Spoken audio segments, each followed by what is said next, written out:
Welcome back to another video. I hope you're all keeping safe and well. I'm absolutely delighted to welcome a very special guest, former Tottenham star Ramon Vega, three-time Swiss Super League winner, Swiss Cup winner, League Cup winner with Tottenham in 1999, Scottish Premier League winner, Scottish Cup winner, Scottish League Cup winner, 23 caps for Switzerland, 1 goal, played for Spurs between 1997 and 2000, 64 appearances in the Premier League for Spurs, 7 goals, 9 appearances in the FA Cup for Spurs, 11 appearances in the League Cup for Spurs. Ramon Vega, welcome to the channel. Hope you're doing well. Hi, Chris. How are you? I'm very well. I'm very well. Ramon, in today's video, we're going to be talking about your club career, winning trophies, international career, managers, former teammates, the next Spurs boss, and the current situation at the club. Ramon, I want to take you back to your very, very early days. How did you get into football, and how did you become a professional footballer? How did you become a professional footballer? That's a good question, actually. I think that doesn't determine on yourself as a player. You always dream as a little boy to be a professional player. You know, you're starting with a ball, you're starting with your family members kicking around in the garden like everybody else, and you start to gain some passion around that ball, and then potentially most like some skills, you know. And once you start realizing that the other people start to see you as a talent, you see that you might have mileage within that industry, you know. And that happens a little bit to me. I played pretty much at school, yard, like everybody else, after school, before school. I even go late to school sometimes because I was so passionate about the game, you know.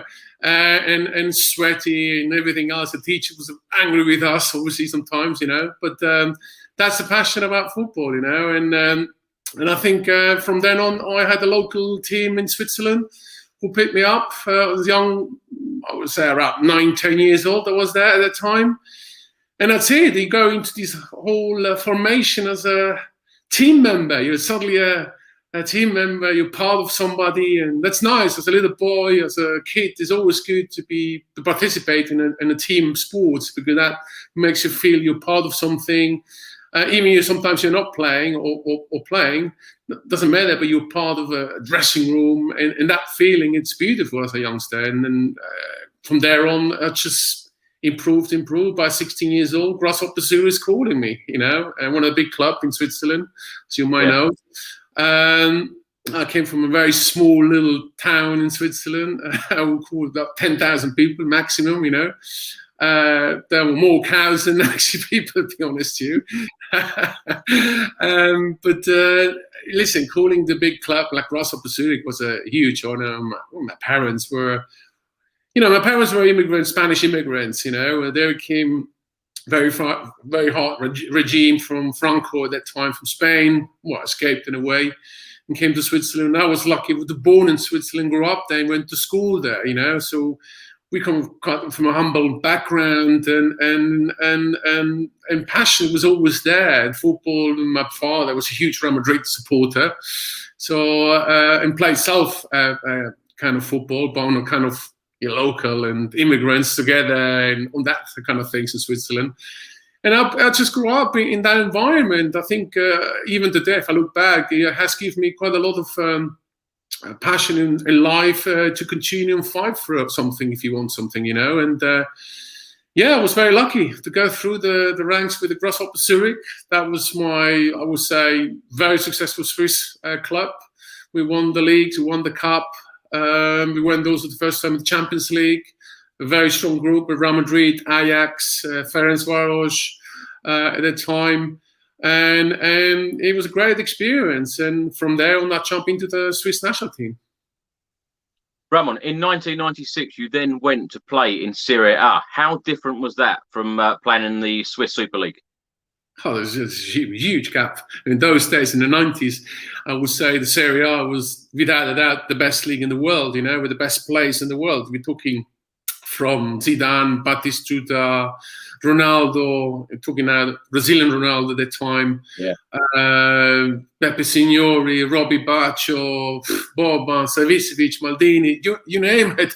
You said endless list of the best players in the world, you know, playing in there. And I'm coming from a very humble kind of background, even from football point of view. Switzerland at the time was not I would say at the top, we were a club. I think at the time, the Swiss national team the first time qualified in '94 for the World Cup in America. With Roy Hodgson, by the way, fantastic manager. And football suddenly was in the middle of Switzerland, where Switzerland never was really a football country. It was more skiing, cheese, of course, watches, etc. And from coming from there as a defender to one of the best leagues in the world, it was a huge honor for me. It was a fantastic, great experience. Ramon, how did it happen that you only played in Serie A for 7 months before coming to Tottenham? Because, of course, you signed for Tottenham for 3.75 million.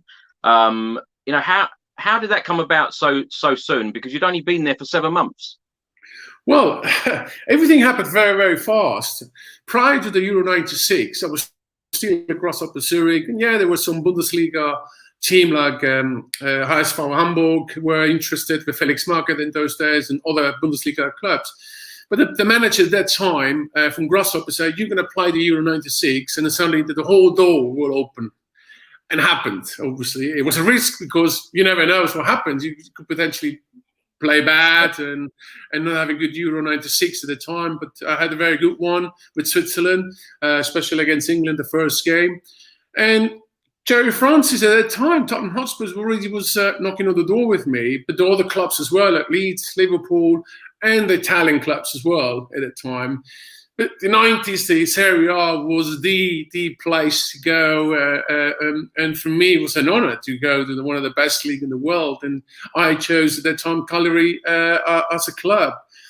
But Tottenham was still knocking every month, every couple of months. Alan Sugar and Jerry Francis were knocking on the door, saying, "Why are you not coming to England? Come to England, it's a big club," and so on and so on. So they tried to obviously sell me Tottenham over this period of 6-7 months, and then I think between obviously the offer they were giving to Cagliari, because I think it was a big transfer at that time as well, 3.75, and we took him for the defender at that time was a lot of money. Was also kind of, saying Cagliari, well, I think that's business. And for me, I think the 6 months for me was a decision maker that Alan Sugar and Jerry Francis really wanted me during these 6-7 months. And when somebody wants you so much, you can't ignore. You have to appreciate that and say, you have to follow these guys that are really behind you. And that's what happened. That's one of the main decisions. I said, these guys want me and I want to go to Tottenham. And if I look back now, I don't regret one single minute I've done that. Yeah. Well, what was it like playing in the Premier League? Talk about? What was it like to play in the Premier League?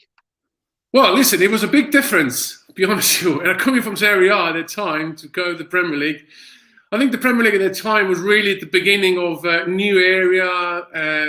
There was still old-fashioned way how they look after themselves, let's be honest, For me, it was completely new face. Serie A, very strict players, dietitians, the fitness regime. You on a daily basis, you really looked after your weight, what you're eating after the game, before the game, and so on. Came to England, came to Tottenham Hotspurs. There was, I think I've been saying this a few times now. It's quite a funny story. The first week or so, I just got a David Lloyd card in my hand. And I was like scratching my head. He said, well, what am I doing with David Lloyd? I had no clue what David Lloyd was at the time. I was a foreigner, just coming to England, joining the big club Spurs, and then suddenly got the physio giving me a David Lloyd card like that. He said, here we go, get fit, mate, and be ready for Sunday. I looked at him and said, what are you talking about? So if all that was new, the fitness centre was, if I look back now, what these guys have today, it's a luxury what they're having today. Tottenham infrastructure today, it's like 5-star hotel, compared to what I used to have in those days. I don't think so. We even have a proper kind of indoor gym, at the time. But really, that's why we had a David Lloyd's card to go there to get trained, have your cardio and everything, But yeah, it was all the dietitians, the timekeeping scenario as well. All of that discipline was not existing, Chris. I was surprised. I was completely surprised, But as I say, I adapt very quickly. I think, we had discipline as from foreign coming across. We had, we were on time 2 hours before the training session, and the English players came about 15 minutes before with a cup of tea and a biscuit. And there we go, get training session on, So, yeah, it was a very different culture in those days. I have to be honest. It was strange, but at the same time, I think it was also fun because for us it was new, for me especially. But I adapted, and so I enjoyed it. What players welcomed you then, Ramon, when you first arrived? What players did you hit it off with and did you gel with straight away? Well, listen, don't forget, at that time, there was not many foreigners coming into England, because I think England just came out of, from the UEFA at that time, had 6 years ban, and in the Premier League, which only just started, as a new league as such, money was coming into the Premier League. So we were kind of limited in terms of foreign players. So majority were English at the time. So Ian Walker was one of these guys who came in. Justin Edinburgh, the late Justin Edinburgh, bless him, great guy. And there was guys that were really welcoming you from day one. I couldn't understand one single word some of what they're saying because at that time, listen, I wasn't speaking as good English at the time because I just came to England and these guys were talking Cockney, it was that language, it's like, I was, what the hell are you talking about? I got my little kind of dictionary in my bag. So what the hell are you talking about, I couldn't understand one single word, but it was fun. These guys were taking care. And of course, England without drinking culture, that's not England, Chris. It's just it's not existing, and just going out with them and having a blast was fantastic. I think, really, these guys really took care of me, and I got really integrated into the whole English culture, how England was at that time, So, Ramon, can you do a good Cockney impression now and just drink tea all the time now, yeah? Well, listen, make sure my bonnet is all right, mate. You know what I mean? Ramon, what was... Tell you what about the bonnet. I have to give you that job. Yeah. I don't understand one single word what we're saying about Barnet. I really thought it was North London, Barnet, somewhere. I was looking in the dictionary, Barnet is somewhere in North London. I said, no, it's not the Barnet, it's your hair, mate. So, listen, as I say, it was, for me, it was a great time. It was a new experience as well, coming from Italy, very disciplined, very kind of strict kind of way of doing to completely, do yourself kind of scenario, nobody really told you what to do. And by the way, the players had character and they were there on Saturday. That, for me, it was fascinating. That's the part. During the week, it was at that, in Italy, it was really strict, very kind of intense. It's like every day, it's all about football, it's all about the game on Saturday. In England, it was like, okay, let's have fun, etc. And on Saturday, the determination of the players on the pitch, I was surprised. I said, how the heck? Just during the week, they're like, all right, have a little drink, something like that. And then Saturday, bang, they're full on there. And that part, that determination, really liked about England. Really loved it about that. Yeah. What was your favourite moment at White Hart Lane? Well, I've had many of them, of course, scoring as well in the same time. Because it's always nice to score at White Hart Lane. One of them, I think, against Liverpool. But I think the favourite was, I think, when we won the League 99 League Cup, and pretty much present that at White Hart Lane as well. Look, if you look back now, it's not many trophies we had since then, to be honest with you, so... Ramon, don't worry, there's a whole section on trophies. We don't need to talk about that now. There's a whole section on trophies. Don't worry about that. No, I just meant... Let's just get it out somewhere. Yeah. Have you actually got your... listen, your life was that part, and of course, I think when we were winning at White Hart Lane, it was definitely one of the best time to play there because the atmosphere, the Spurs fans, Frank said, I actually preferred their away game supporters. From what I don't know, they just have really that the hardcore, really they're following you, wherever you go. And really that atmosphere and the away game, that little corner when we play sometimes, I really, really love them. Because these guys are really the hardcore supporters, you know. I know the home ground is there, there's big supporter there, but the ones to go away, these guys are absolutely fantastic. Really, I'll be honest with you, these are the ones that are my favourite one. I agree. I completely agree, Ramon. I love the away days. Absolutely love them, especially the European days as well. Who is your toughest opponent in the Premier League? Ooh, good question. Toughen. I will say definitely the one who broke my nose and dislocated Sol Campbell's shoulder as well. Don't forget, Sol Campbell's a big boy as well, you know. And he was playing for Everton at the time. It was the big Duncan Ferguson. Remember him? Yeah, I do. Yeah. It was me, this guy, hardcore to play with, you know. I remember he punched me right into my nose, you know, and it broke my nose, and I actually scored in that time as well, in that game. And then he dislocated Sol Campbell's shoulder on the same game. So you can imagine how tough to play against Duncan Ferguson. Big fella, very physical. There's no doubt, from a physicality point of view, Duncan Ferguson was the most difficult one to defend. From technical point of view, I would say Alan Shearer. I think he's always a very clever striker in terms of he reads the game very well. He's right, the right spot, and then he's an 18-yard box striker, typical one. You will not leave from the yard around the 18-yard box. He will score, and he's definitely, from that point of view, he's one of the toughest striker to play against. Ramon, how would you describe the Tottenham fans during your spell at White Hart Lane? Do you want me to be honest about it? Yeah, I do. Yeah. Listen, from my point of view, some of them were very brutally against, you know, me, because we had also a very tough time, I have to be honest, you know. But overall, I would say fantastic.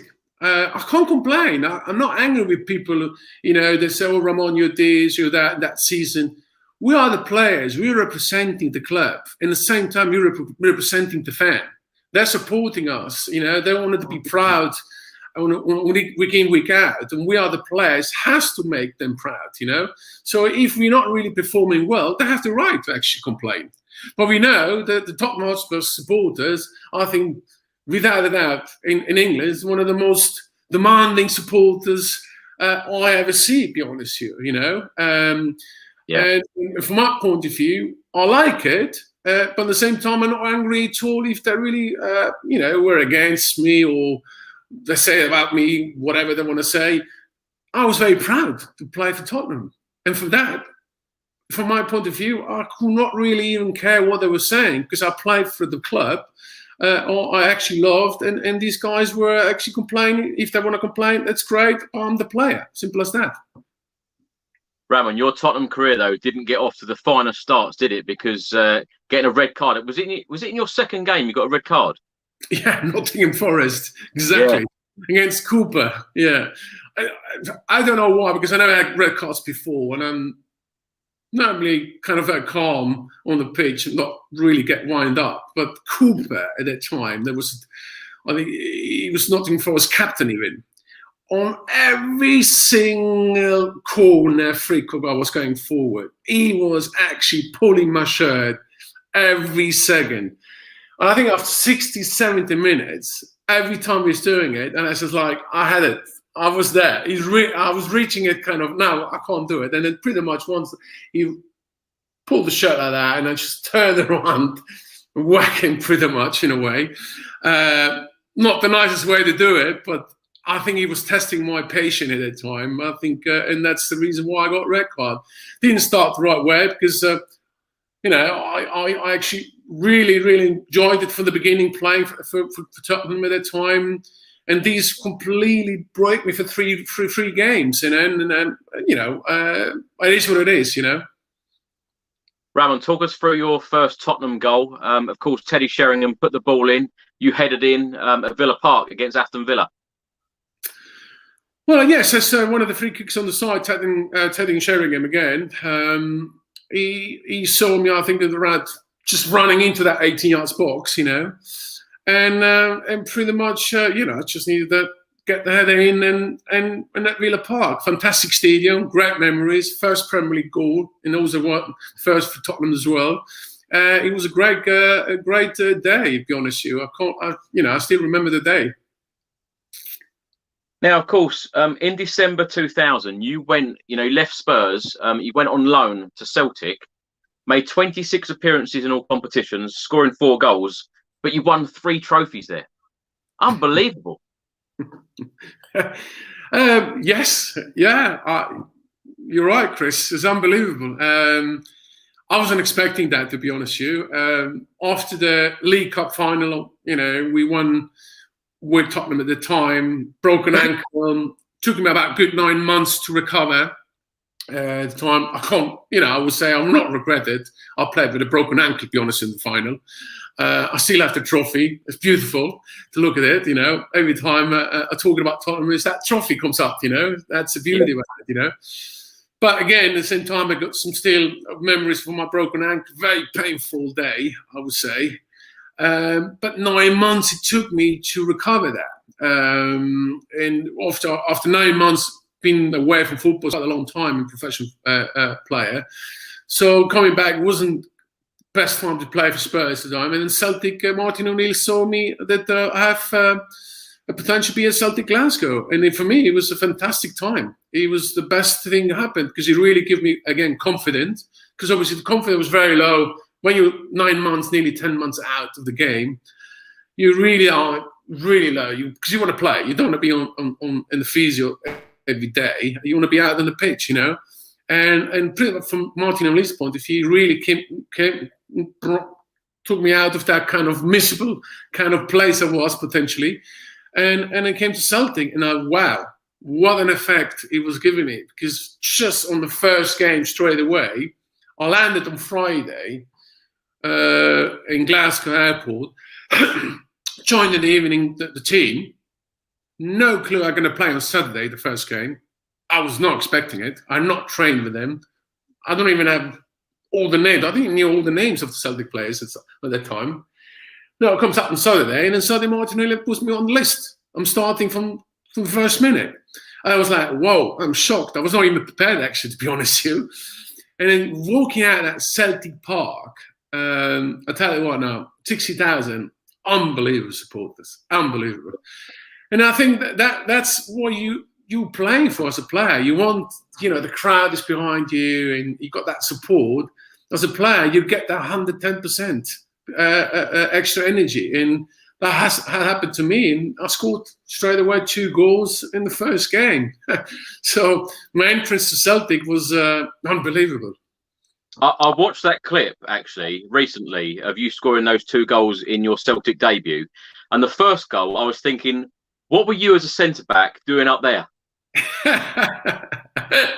Well, yes, listen, at Spurs as well, as a defender, I was always going either the corners, free kicks. That's what's kind of my strength is going forward. I was always kind of down to the front, And I scored various goals in many teams as well, And that's what happened with Celtic, We got Neil Lennon, Lampard, Anthony Clarkson, and all these guys, I'll tell you what, it was a fantastic team, and playing for them and scoring for them 2 goals in the first game, it was unbelievable. Now, Ramon, let's come on to the trophy section. Now, trophies, everyone who watches this channel on a regular basis knows trophy is my favourite word. I'm always praying and hoping that Spurs win trophies. Of course, trophies are way overdue at Tottenham Hotspur Football Club. Now, at the start of the video, I read out all of your list of honours. You've had a fantastic career, really. How many trophies have you won? I'm interested to ask, the 1999 League Cup medal, do you have it to hand that you could show us? Oh, if you told me that, I would have it. I haven't got it around me now, to be honest. Okay. Well, of course, you played in the 1999 League Cup final against Leicester. Talk to us about that experience of playing in that final and in particularly winning the competition.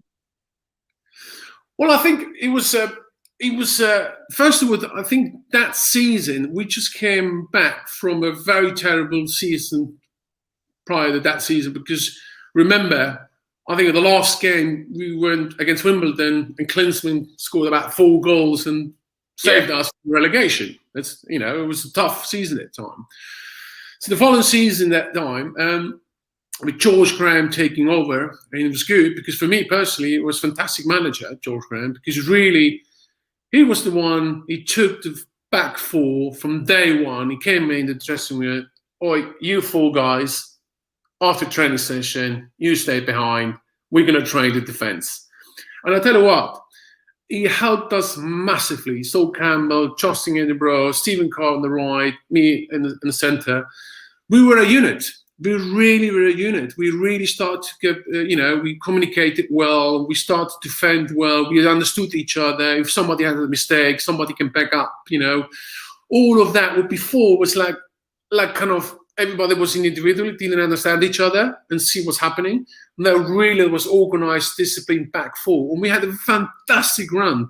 And prior to the League Cup final, we had about 10 games, 11 games in a row. We had only conceded about 1 or 2 goals in those days, That was success of winning something, because once you got the defense in a very stable situation, from there, everything can happen. Because at least you get a point down. And of course, you have good strikers or midfield players, they can actually go score and win something. And that's what happened. You suddenly got a very solid defense at the time. And I remember it was really growing on us. We really started to get confidence. We really started to feel each other in terms of as a unit. And also the success started to come in. Suddenly we got, the League Cup. We went through the quarters, the semis, and then also the FA Cup. We went to the semis into it as well at the time, and then going to the final with Barnsley, with the League Cup, semi-final. It was a very intense period because every 3 days I think we had a game, and that's where my broken ankle started to come into it. About 2 weeks prior to that final, I suddenly had a huge pain, and I thought, goodness me, what the heck is going on here? And it was like every training session, the physio, what's going on, So I didn't want to say something because it's a very, very important period. We were like the quarters from the FI semis and the League Cup, and obviously the league as well. So we had a very intense period of about 2 weeks, about nearly 10 games in a row. In Wimbledon, we played about 6 times in 2 weeks at a time, And when we went to the semi-finals and we won that, then we went to the finals, and he said, no way I will actually miss the final, whatever happens. And I tell you what, Chris, my pain was really, really in agony. Every training session, after the training on ice, at home. And I was really in one stage, I can't do it, I can't train, So I kept it quiet also with the physio, because I just don't want George Graham to take me out, I just really wanted to play, And I remember Saturday or a day before the game, the final, I was still such in pain. I said, should I go to George Graham and tell him, listen, I'm not fit. I'm not going to play tomorrow. The day before, and he will go crazy about it, because now he has to change the whole defense, And he said, no, let's fight, Billy. Let's go for it. I don't want to miss that, So the minute I made my mind up, my mind completely switched off the pain. I don't know. I can't explain it, Chris. It's just the minute I say, no, I want to play that final. I want to win that final. That's it. It's no more back anymore. So I went to that Wembley. I was sitting on the bus.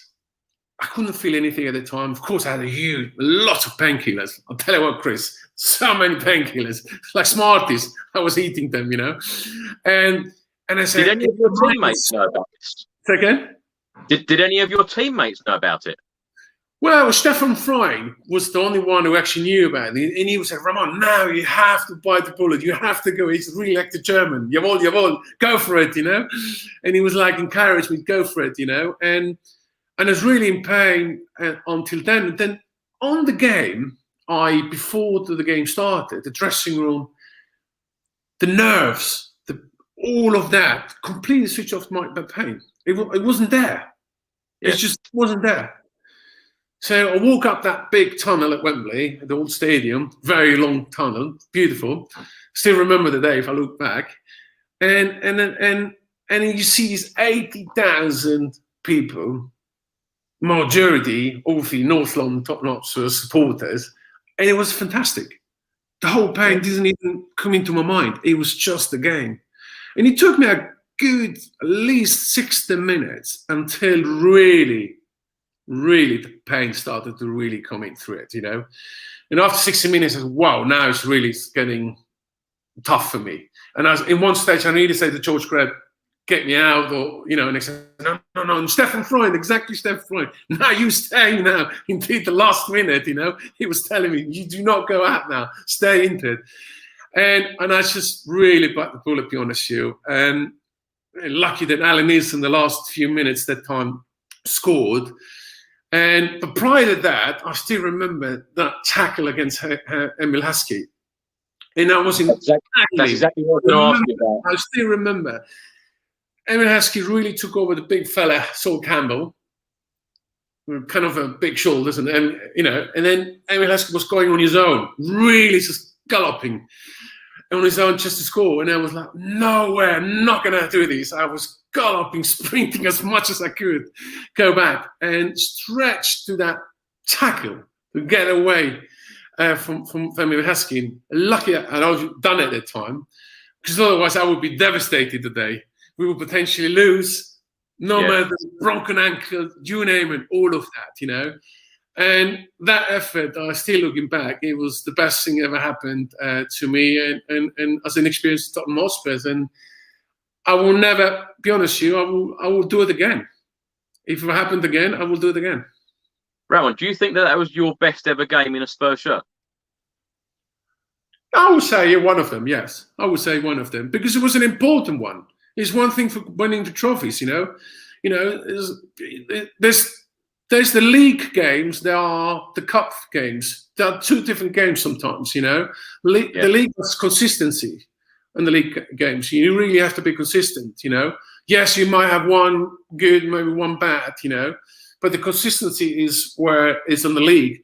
And the cup, it's one game, one shot, that's it. And that's where sometimes some of the players are very good in the league and consistency, but when I got important games coming up, they're the ones you not see them. They're not even part of the game, and you see the ones you never see before. They really grow in that game, because it's a very important game. It's a one-off. It's 90 minutes. It's for a trophy, and you just play 110% just to get that trophy. And it's that winning mentality where sometimes a player has it or he hasn't. It's simple as that. Ramon, who were the real leaders in the changing room that day? I would say there were Stefan Freund as well, one of them. I think myself with David Howes, I would say as well. Yeah. I think this is a kind of the three were really kind of in the dressing room. I think we're the ones we always in the dressing room also say what we think, Chris. You know? I'm not worried. I'm just saying what I'm thinking, and it is what it is. Simple as that. Either you like it or I like it. But you know, I think it's important that sometimes you have to say that, because at least the person you're talking to knows where you're standing. Exactly, you know? Right. You can't hide and not say somebody the truth, or potentially what your opinion, what you're thinking. But maybe you're not right what you're saying, but at least he knows what you're thinking about him. And if you don't do that, you're building up a big mountain, and then you really don't communicate as a dressing room. And that's, I think, the day in the dressing room of Spurs, or this season, was a little bit like that, to be honest with you. Yeah, we will come on to that. Just wanted to talk a little bit about your international career. Obviously, you made 23 appearances for Switzerland, scoring once. You made your debut in 1993. You were overlooked for the 1994 World Cup, but you did make the squad for Euro 96. What was it like playing against England at Wembley for Euro 96? Well, it was fantastic. I played against England the friendly game as well, also at that time, just prior to that, 96. Roy Hodgson, fantastic manager, still a legend in Switzerland, because he was, without a doubt, the best manager Switzerland had. Qualified for the first time in '94 for the US World Cup after 30 years. Can you imagine small Switzerland qualifying for a big World Cup? And he's done it in the Euro 96 as well. And he's also the one, he took me as a 18, 19 years old kind of Grasshopper Zurich player to the squad and learning with all the players and the experienced players and be part of the qualification for the World Cup 94. Yes, I wasn't part for the finals, but I went through all the games at the qualification. And then the 96, I was pretty much the main player at that time, you know. So it's a tremendous tournament to play with. As a player, it's definitely a platform. If you want to be an international player and play in other leagues, this is the platform you have to shine, and all the teams will potentially most likely take you, you know. Ramon, with the Euros coming up in just a couple of weeks' time, who do you think will win it? Who do you fancy? I'll tell you what, we can't. The usual subject, you know, the kind of Germans. They're there because don't forget the Germans have. I think the squad. I saw the squad now lately. Majority is also Bayern Munich players in there, and Bayern Munich, as we can see in Europe, the last 3-4 seasons, it was one of the best team in the world and won pretty much everything, you know. But saying that, France has a good opportunity as well, you know. And I would say between France, Germany, and Spain. Not England, then. I thought you were going to ask me that. Do you know what, Ramon? Do you know what? We'll come on to talk about trophies, right? But you know, England remind me a bit of Spurs. Really, it's so similar because England, you know, we just don't win trophies. Spurs, we always fail to win trophies. You know, when are England going to win a trophy? You know, when is it going to be our year? Let me say this. I think England has a huge pressure all the time, every tournament, because the expectation is so high, because it's the mother of football, okay? And the expectation are there that these guys have to be in the finals and win something. But the facts are, since '66, nothing happened. As simple as that. And yes, on the club level, England has won a lot of European trophies and be leaders like Liverpool, or now Chelsea in this case.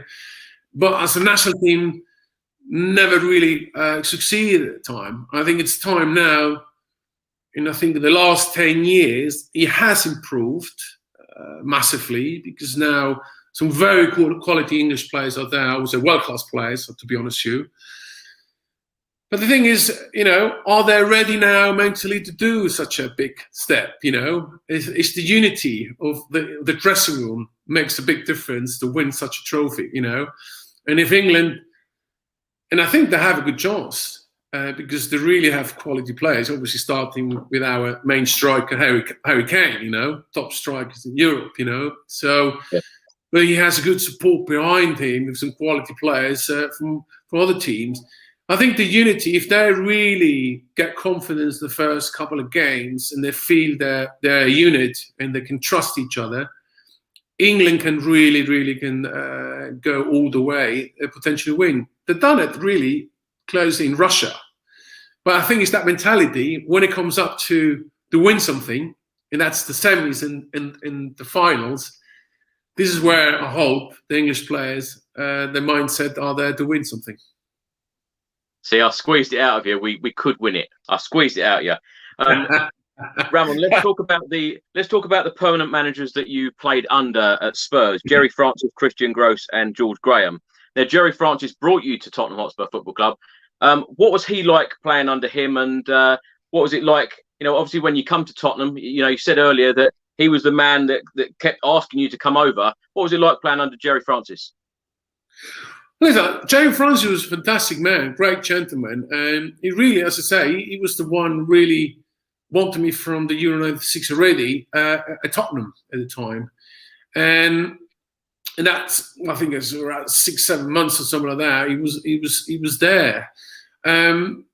Yeah, for me it was new. Everything new in terms of the way he was managing a team. As I say, this kind of the English way of the discipline side point of view was, I wasn't expecting that, because obviously you come from Italy where they're very disciplined. You got fitness coach, you got the physio, you got the doctor checking about your weight and you name it, the blood tests, all of that, Where you came to England, nothing of that happens, So it was different under him because, well, obviously he's used the way England was managing and training in those days, the way he was training, But deep down, he was a fantastic gentleman, nice guy, really nice guy. And but I think, for that 6 months or 7 months being with him, I learned a lot. And for me, it was adapting to English culture. It was more important, actually, at the time. And I think he integrated me very quickly into the culture. What did you think when Christian Gross come in? Because this was someone you knew very well from previous days. Because when I spoke to Darren Anton a few weeks ago, he said that Christian Gross made all of the Spurs players at away games get out at like hotel car parks, running around the car parks and doing lots of very strange things. Was that normal in Switzerland to do things like that? Yeah, that's very much, Chris. As I said before, when I came to England, the whole discipline side and looking after yourself and preparing the games and so on, there was not existing in England. I'm telling you that, Chris. It was not existing. It's just like, I'm telling you, one of my first away games, they were looking at me, my breakfast. I was like, I was an alien. I was coming with my muesli, some yogurt, and some fruit and banana. And goodness, the other English player who had a Fryup, Chris, I couldn't even eat my breakfast. It was stinking from the Fryup, in the hotel buffet, So I have to go in my room to get my muesli done. That was the level, Chris, at the time, So can you imagine? And Christian Gross coming in, where obviously Swiss, but also very German-orientated, where disciplinary point of view, get fit, prepare you before the game from the mental point of view as well. And yes, it was. We were, because I knew him from Grasshoppers, and we were very successful. We won the league, we won the cup, and everything. And yes, we went before the games in the morning. We went for a walk, and we had some stretch, and we, just to light up yourself, so you're ready for the game in the afternoon. For the English players at Tottenham, this was like, they were just lying, wake up, got us at 10, 11 o'clock, might just joining there for lunch. So for 3 o'clock is the kickoff. No, we were ate up, having breakfast. After breakfast, immediately, normally in the continent, we used to go for a walk and stretch and everything to get ready. And then the team talk before the lunch and then go to the stadium. For the English players, that was all new. That was all new, Chris, and a lot of other things as well in the dressing rooms, having flip-flops in the showers and all that, the hygiene thing part of you, For Christian Gross also said, well, we need the guy flip-flops on, the hygiene stuff, for them it was also very strange, So it was a lot of new things for some of the English players. Obviously, they're not been educated in England through their youth academy. Compared to, in the continent, that's what you do, even through youth academy, they're teaching you what you have to eat, how you have to look after yourself, if in your home, all of that. I don't think that ever happened to the English players. I think the only thing they knew is them ordering a beer at the bar. Simple as that, That's the best thing they could do. So it was very, very, very, very, very new for me as well, to be honest with you. And it's shocking in a way, because it's like, wow, we're talking a professional big club, and you were thinking that this will be already within the system, but it's not at all. Of course, today they have best of the best of everything. They learn now in 25 years, But I'm talking in 96, 97. That's the way it was, Chris. I'm not joking. I love the train ticket when Christian Gross pulled out the train ticket. I tell you, Alan Sugar wasn't impressed, was he? Well, let me just go back a little bit on the Christian Gross thing. I had no clue he was coming, first of all, okay? And I only knew about Christian Gross about a day before he had the press conference. Now, Alan Sugar calls me up. He said, "Oi, Ramon." He said, "Yeah, Mr. Sugar." They say, "Christian Gross, what do you think about him?"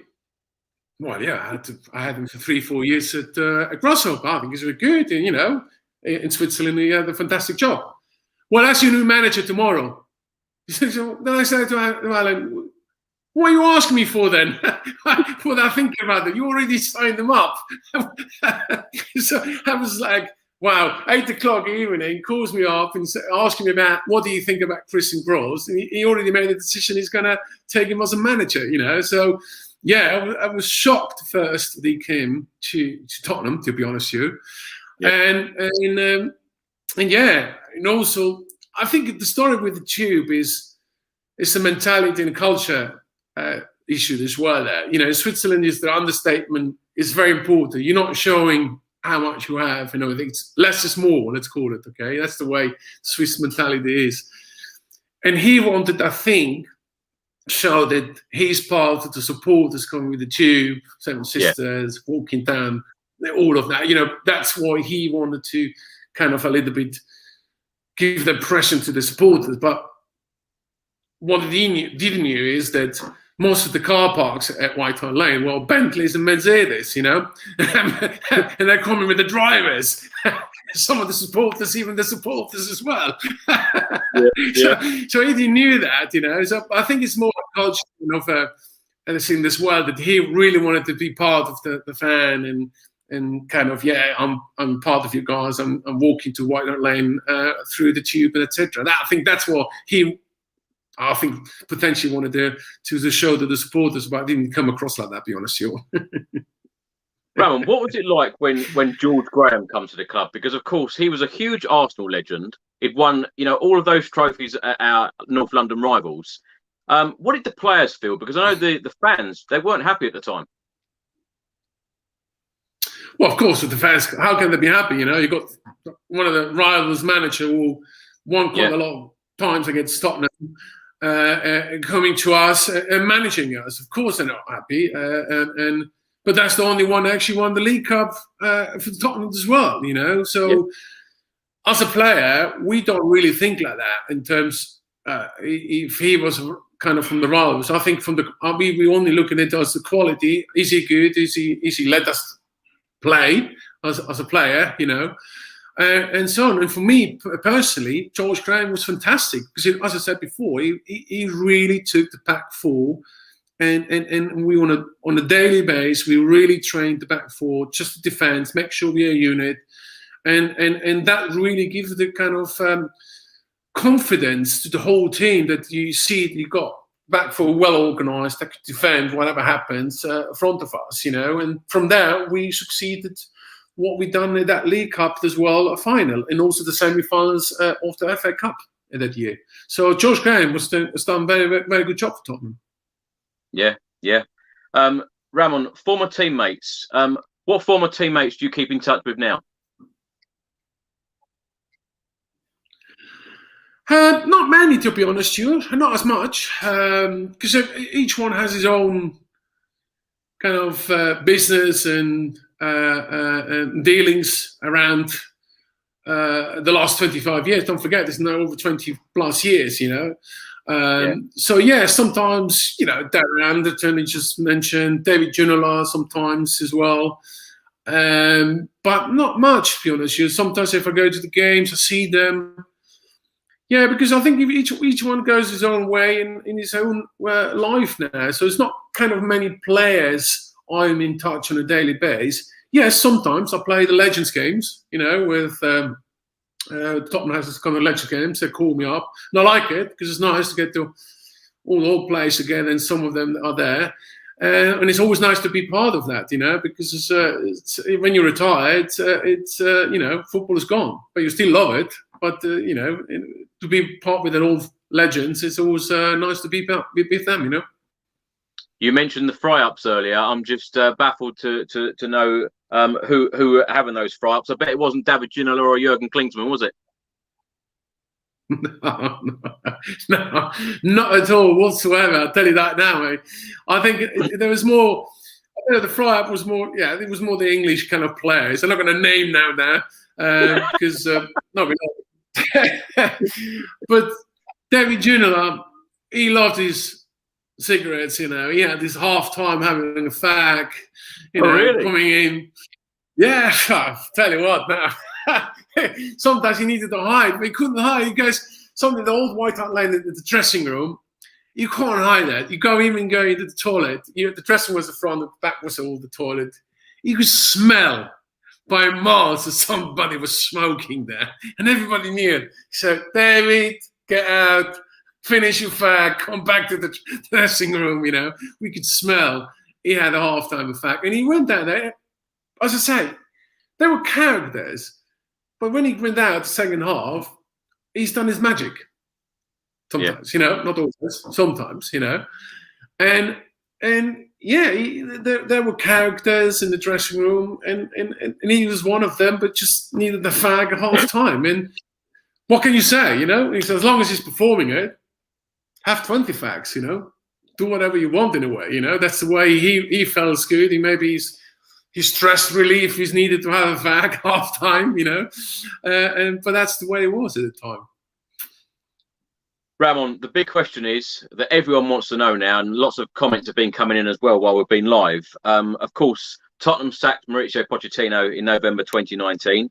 Jose Mourinho come in.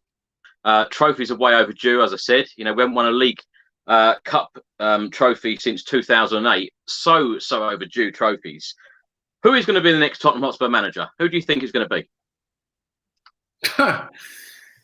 Listen, obviously there's a lot of talk the last few days, obviously to have Poch back, and because everybody knows him, done not bad, not won something, that not bad. So he had the chance to win because Champions League finals were there. So it's not like we didn't do well on the sporting point. If we really had a very good run. So in 1 year, we were close to win the league, where Leicester City won the league. Now, I thought really in that year, we missed to win the league, to be honest with you. Yeah. That was the best opportunity ever Tottenham had to win the league. And you know, I don't know how much the players really knew how close they were to win the league at the time, you know. So they really had the chance to do something about it. And Leicester City, great for them, they won it. But then also they ran into the Champions League final. Chris, how many times you go to a Champions League final? I'm telling you that now. Best players on the planet don't want to go to teams because they know they have a chance. They have a chance, not because they're going to have a chance to go to the Champions League final. But they've been there and they potentially win it, even if it was Liverpool. We don't really care, even if it was Real Madrid, Barcelona. It's that exactly what I said to you before.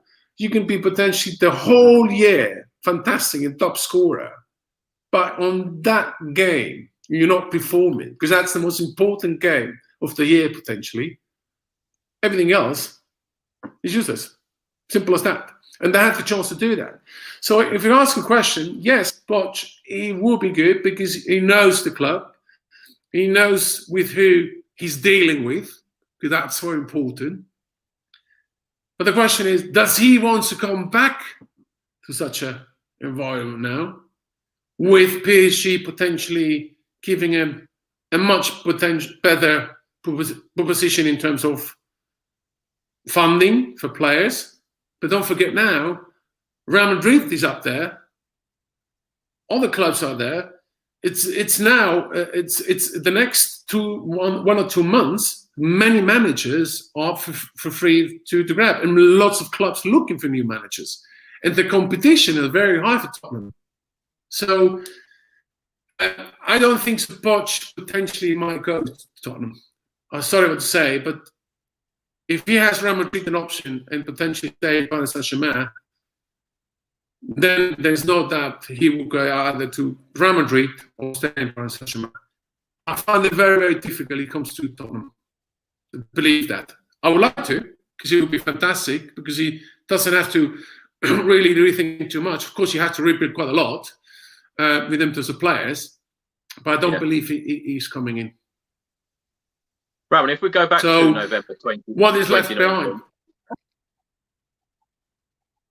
Yeah, Ramon, if we go back to November 2019, were you actually surprised that Pochettino got the sack then? Very much, very much. I was super surprised that he was actually sacked. Because I think from Daniel Levy's point of view, he had a manager where within 3 years, even before the Champions League final, there was not many transfers being done. So there's not much been spent. Yes, some great young talent that's came through during that period. Pochettino was there. When we see that, when he still was very successful in terms of the pitch, even going to the Champions League final.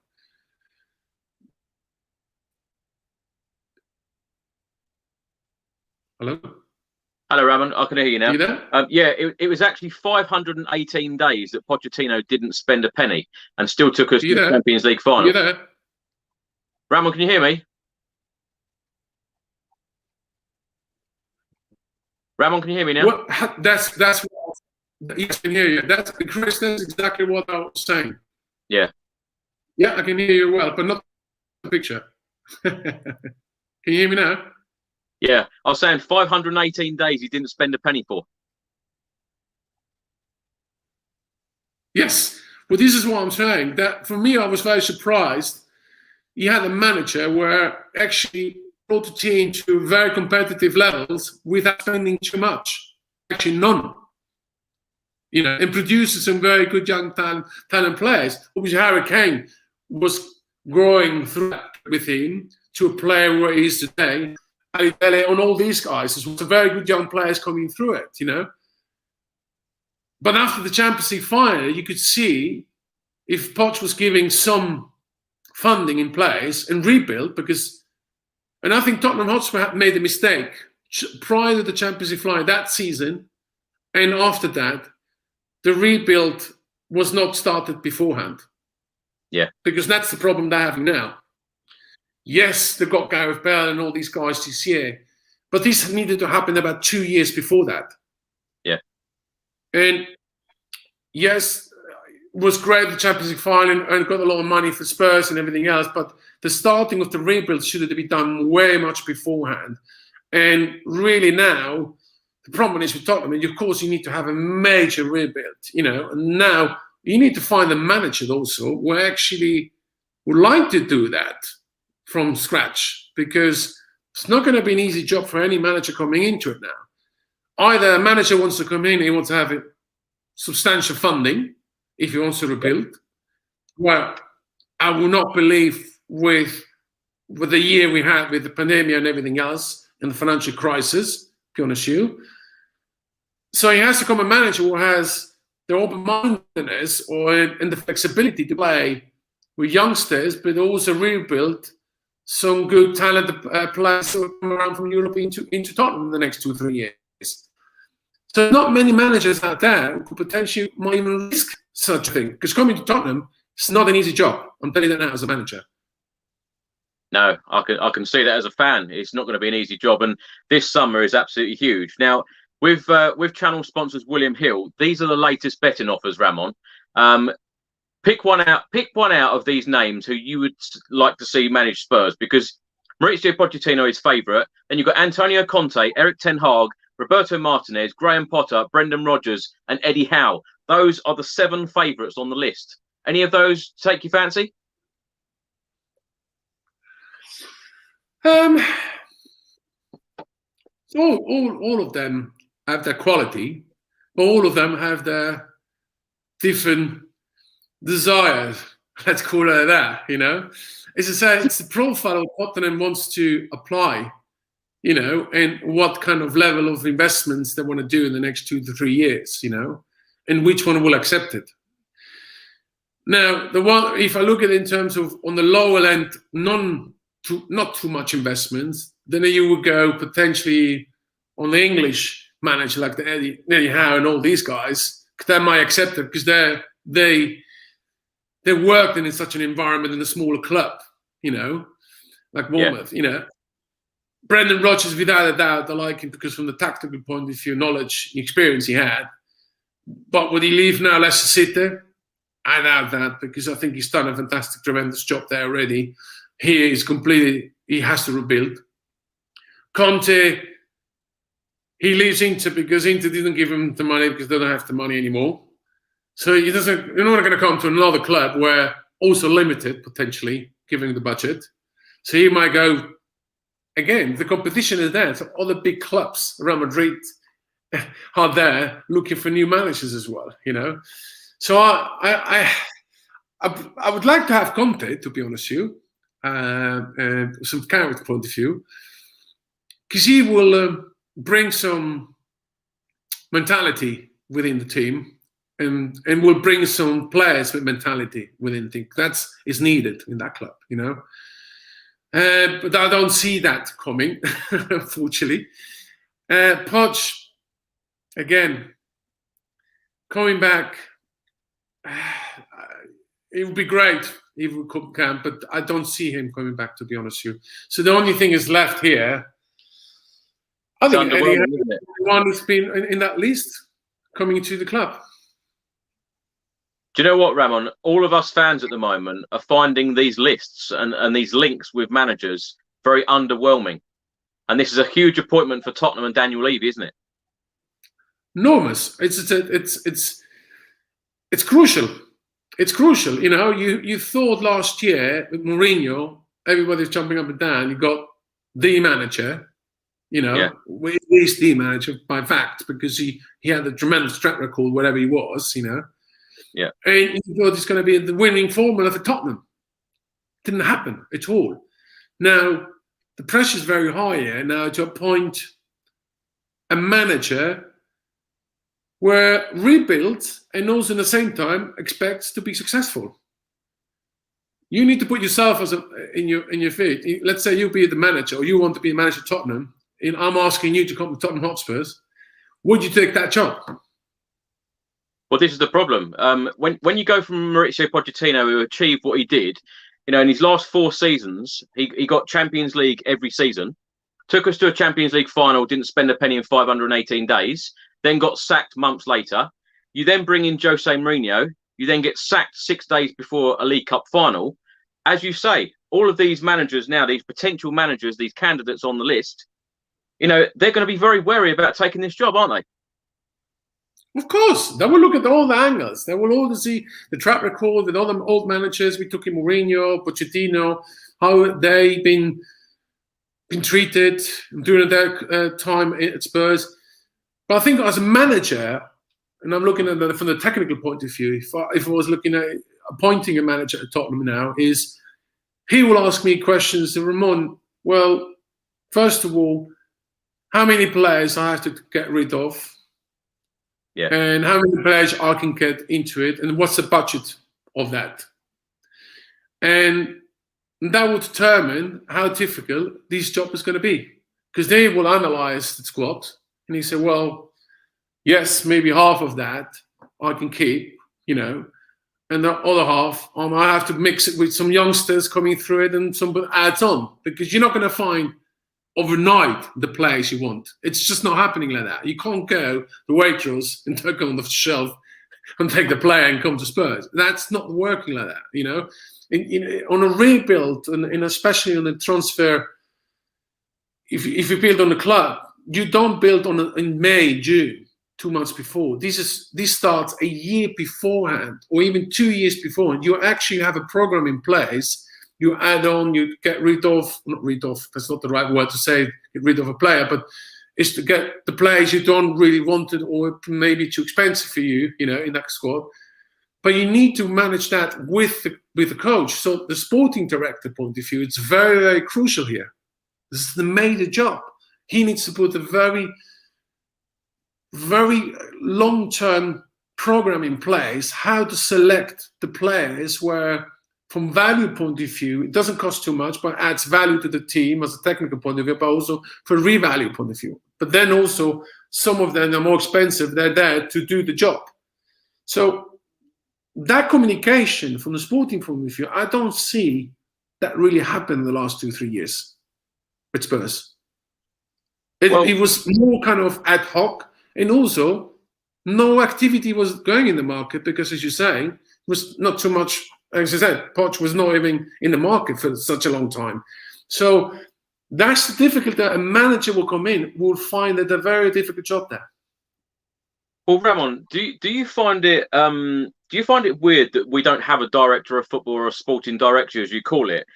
Because going back to the summer before Pochettino was sacked, at the Audi Cup competition in Munich, he was asked by journalists, are you responsible, and in charge of transfers? And Pochettino turned around and said, I'm the head coach, I'm not the manager.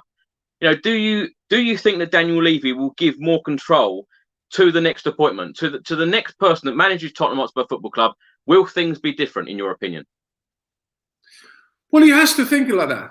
Daniel Levy has to rethink. There's no doubt. Daniel Levy, let's not be honest, Daniel Levy's done a tremendous job already with the club from the financial point of view. Like, Daniel Levy's job is make sure the club is sustainable from the financial point of view, but also trying to make sure the sporting side also has been successful with the funding he has available in place. So the sustainability is very important from his point of view. But I think from Daniel Levy's point of view, if he now surrounds him with very good quality sporting people, and in this case, a sporting director or director of football, or whatever you call it in this case, is very crucial, because I think you need to appoint somebody like that, or have a team, not just one, maybe a team around him, will really make sure that there's Daniel Levy from the business side point of view coming in, and then obviously there's the sporting technical point of view selection, and there's the manager, i.e. the club, the coach, And this connection between these two has to come in place. And if I see Bayern Munich model point of view, because I work close with them as well in other clubs, you can see within that club enormous communication, and all ex-players are either on the board or sporting director,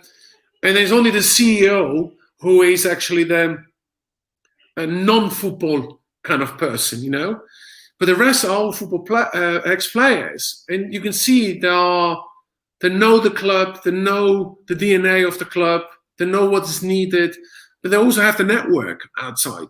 And I think this is very important, that Daniel Levy gives a very quality sporting management. Apart the coach, whatever coach comes into it, has to come in with the philosophy, the director, sporting director, and Levy's doing it. Yeah.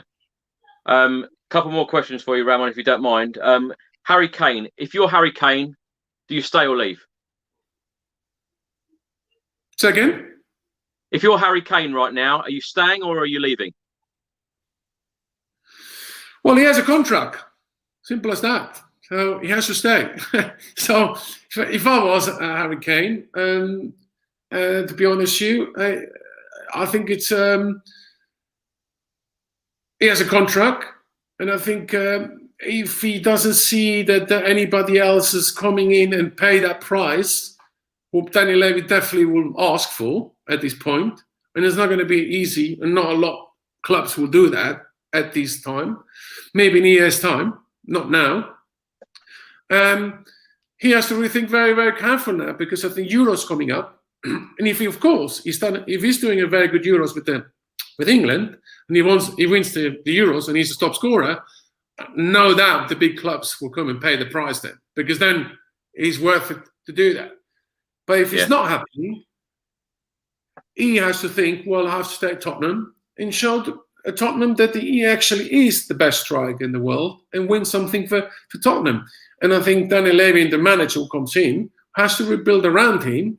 But he's not the main point at Tottenham. I always say he's not the club. He's the player of the club. That's a big difference. So either he goes or not, the club still continues to play football. Okay? So from my point of view, it's up to him what he really wants to do. If he really wants to leave, then he has to say it. If not, he just has to perform now with the England squad in the Euros and make sure that he performs next season with Tottenham. What's your hunch on that, Ramon? Because he could quite easily come out and say, or, it's so easy on Twitter now. I know when you played, we didn't have Twitter then. You couldn't communicate with the fans. But, with the players having Twitter and other social media, it was very easy for him to put out and saying, no, I'm going to be a Tottenham Hotspur player next season. It's quite frustrating, isn't it, that he's not come out and said anything like that? Well, I'm actually as you say, you're right, Phil. First of all, for us, if I was Harry Kane, I have a contract, and I think it's another 2 years or 3 years. There's one tweet, one sentence. I'm still Tottenham Hotspur's player. I'll see you next season. Yeah. Full stop. There's no other question. If tomorrow's changing, you can do it again. It's very simple from Harry Kane point of view. It's not him, maybe, or maybe it's people who are advising around him, because I think people who are advising is trying to fish around who's potentially offering, because that's the way it works in the business, Chris, the manager, the agents, trying to see what's going on out there, to see if somebody bites, But I think as a player, he has a responsibility, especially as a captain of the club. He had to come up, I am Tottenham Hotspur player today, and I'm Tottenham Hotspur player next season. Full stop. And once you do that, first of all, you calm down. If something changes, that's every fan will accept that. If something will change, that will come out anyway. But at least from the player's point of view, you have to give him the assurance that he stays here, Ramon, I've got to read this comment out from DVV here. Ramon, should we bring back Christian Gross? He's available after leaving Schalke. Can you see that happening? I just saw it, mate. You made me laugh, mate. Ramon, what were your initial thoughts when you heard about the European Super League? Oh, disaster. It's an utterly disaster idea. Nothing to do with the whole football pyramid. Nothing to do with the fans. What the fan is today, why the fan loves such a sport. This is just an elite kind of a division where without merit, there's no merit behind. There's no competition there. You're just joining and get 300 million quid without doing anything and winning anything. It's look at the Chelsea. Went all the way to win the Champions League final for merit because they won something. And if you see Brentford coming up to the Premier League, congratulations for them. This is football. This is the pyramid. This is what you like to see. You want to see that even smaller clubs like Brentford even have a chance to play at the Champions League or somewhere in Europe. Next year. But if you suddenly have a Super League and only just the top leagues, first of all, it's boring. Number two, it's nothing to do with the fans. And I think they went behind the fans and didn't absolutely ignore the fans in this case. And from my point of view, it's a disaster. Ramon, back in 2015, I think it was stated that you were considering standing as a candidate in the FIFA presidential election. How did that come about? And do you think that anything like that will happen again? And, would you ever look to go into perhaps managing? Well, listen, at that time, my thought process was very, very, very clear. I think he needed some changes within that government body at FIFA. There's no doubt. I think still, to be honest with you. But as you know, it's a huge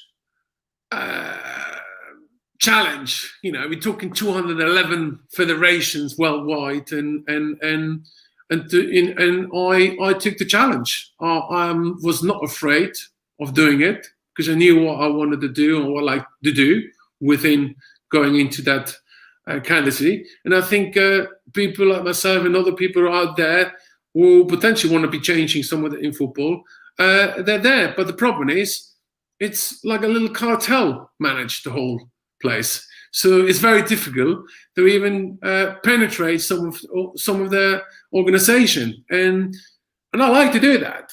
And I'm not afraid to do it potentially in the future because I think it's needed to be changed and somebody has to take that. And if I have to do it, I'm more than happy. But you need much bigger support in future. For me, it was a great experience. I got the ins of everything inside happening behind the scene. Got to know a lot, to be honest with you. Great experience.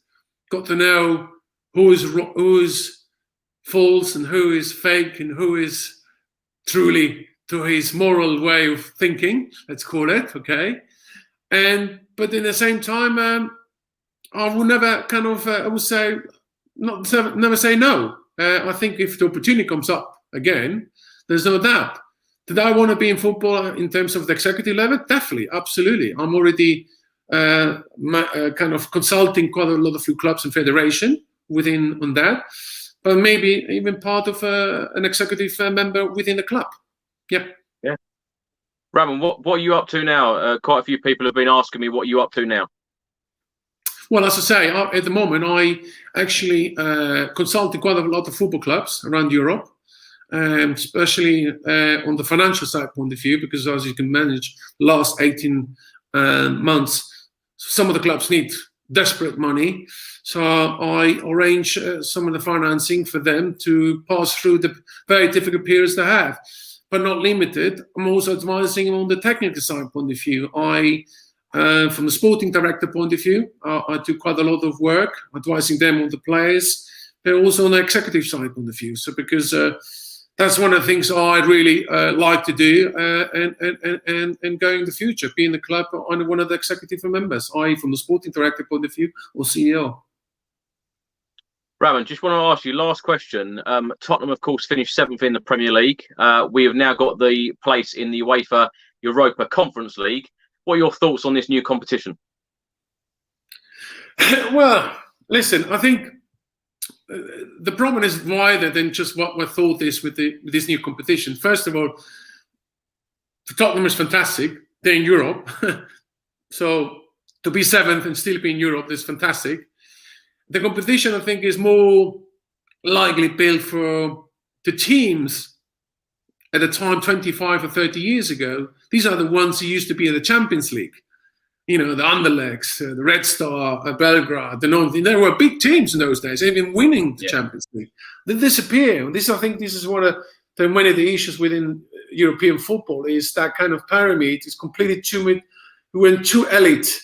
Obviously, and then coming up with this stupid Super League kind of idea, made it even more kind of elite. In all other smaller leagues / smaller clubs, or in those days were big clubs, they're disappearing. They're completely gone. So that merit competition point of view is non-existing. And then I think this conference gives a little bit of hope to these smaller leagues and smaller clubs that can actually play in Europe, and also from the revenue point of view, in money point of view, it's also good and helps them. So I can't say it's not a good idea. It's definitely a help, but it's not the best solution. Yeah, I agree. Wayne writes here, there is a job going at Spurs as a sporting director, Ramon, so you better get your CV in. Well, if I'm asked to, I'm available anytime. It's interesting, actually, that Jurgen Klinsmann has come out and said that he would like to manage Spurs. So no one's taken him up on that offer. It would be interesting, wouldn't it? Well, Jurgen would be good. Sporting director and Jurgen as a manager. Why not? We know the club. We exactly. Dream team back. Yeah. We never know. As I say, I'm very open, and for Tottenham, I think it's a good challenge, and I actually would like that challenge because you're actually rebuilding something from scratch, not from scratch completely, but it's something you can build within the next 2 years to be very, very competitive within the Premier League, but also at the international level. And a key part is to select the right manager. And I think once you see that there's some management, sporting management, professionally in place, I think even the manager will start to believe a little bit and get confidence to come to Tottenham. Because I think that part is missing a little bit. That's why potentially the decision to get a manager is very difficult at the moment. Yeah. Well, Ramon, I can't thank you enough for taking your time out and answering all these questions. I know it's your 50th birthday in a couple of weeks' time. You doing anything special to celebrate? Goodness me. Well, I only have a glass of water here, but that's going to change by then. It's going to be champagne by then, you know. Perhaps it's your time for a fry-up. Black pudding as well. Oh, goodness me. Oh, of course. Oh, a cigarette. I will never forget that absolutely fry-up, stinky one. I think you need to be hangover just to smell that fry-up. I'll tell you that now. So yeah. Yeah, no, yeah, 50. Goodness me, that goes quick, Chris, mate. You know. I know. Well, Ramon, hopefully we can have you again on in the future when Tottenham have appointed a brand new boss. But it's been an absolute pleasure talking to you. Thanks so much for your time, and come on, you Spurs. Come on, you Spurs. Thanks, Ed. Cheers. Take care, mate.